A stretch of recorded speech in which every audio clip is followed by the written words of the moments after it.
Greetings. Welcome to the first of two videos about the consonants in Spanish. Now, these consonants are the ones that are very similar to English. I have to say very similar because, of course, it's never exactly the same. But in general, if you come to these consonants with a knowledge of English, you'll probably, by guessing, pronounce them correctly. So we'll start off at the beginning of the alphabet. Ba, be, bi, bo, bu. You see that the B is pretty much exactly the same as in English. Now, technically, if you see a B in between other letters, between vowels, like in the word bobo, technically the first B and the second B don't have the same sound. But even native speakers wouldn't notice that. That's something that linguists worry about and that regular people are not concerned about. So don't worry. Say, oh, but I want to know. No, you don't. You don't care about the secret sound of the second B in bobo. So it's fine and don't worry about it. The thing to watch out for is that we have two B's in Spanish. We have what we call B grande or B de burro, because it sounds like it's the B that we have in burro at the beginning of that word, and we have B chica or B de vaca. B like in cow. It makes no sense in English. B like in donkey, B like in cow. But in Spanish it works because this letter, ba, be, bi, bo, bu, makes the exact same sound as this letter. At the beginning of a word, in between vowels, no importa, it's the same sound, both of these. People often misspell words if they have a B in there somewhere. It doesn't matter if it's big B or little b, B alta o B chica, B grande o B chica, B de burro o B de vaca. Many people will misspell them. Everyone will pronounce them correctly, but some people will misspell them. It's quite common. Some, very few people will pronounce B de vaca like a V in English, where you put your teeth into your lower lip. But that's fairly uncommon. If you do it that way, it's fine. It'll help you remember, how to spell a word that has bechica. But in general, people pronounce them the same. So if you ever meet someone named Victor, his name will be spelled like that, but it's pronounced Victor. Just like if it were a big B, Victor. C is pronounced basically the same as in English. It has two sounds, ka, ko, ku, se, and si, but these are the same two sounds that it has in English. So that will not confuse you in general. So if you see, cocoa, or cacao, or coca, it's pronounced much like you would expect. If you see cero or cinco, it's pronounced much like you would expect. The caveat, the asterisk here, is that if you are talking to someone from Spain, he or she will not say cero, he'll say cero. He or she will not say cinco, he'll say cinco. To a Spaniard, this word is gracias. The S is still an S. Spaniards don't have lisps, in spite of what you may have been told. But the C has that th, that th, theta sound. Gracias. I cannot fake a Spaniard accent to save my life, because I will inevitably end up saying gracias and say them both like a th, like a theta. And that doesn't work in any dialect of Spanish. People will think that you have a speech impediment if you make your S's into THs.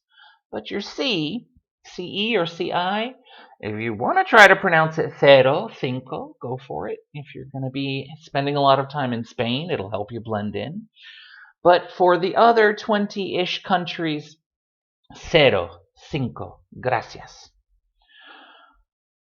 CH, pretty straightforward. Cha, che, chi, cho, chu.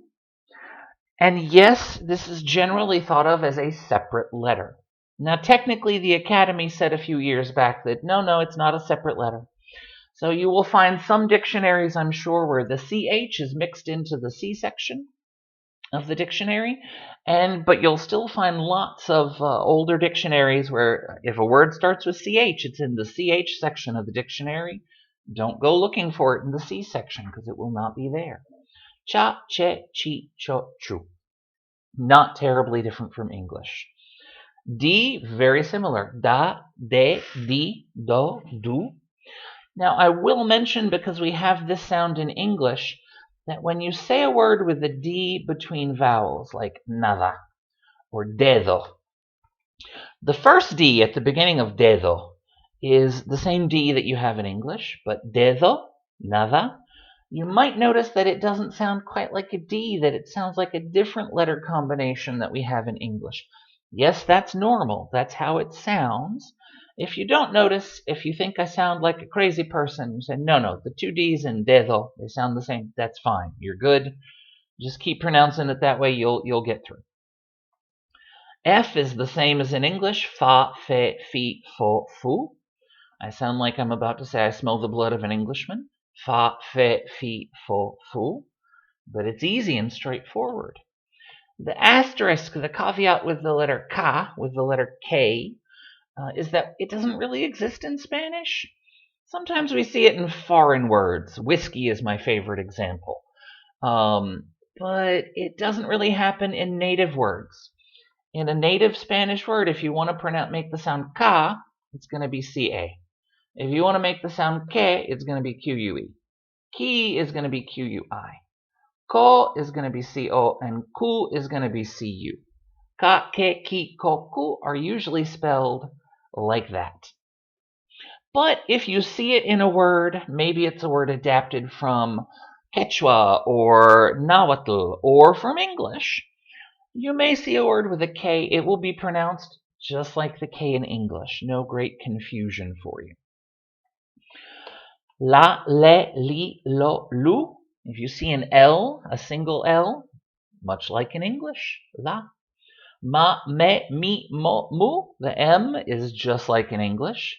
Na, ne, ni, no, nu. The N is like in English. Pa, pe, pi, po, pu. The P is like in English. And by the way, there's no PH.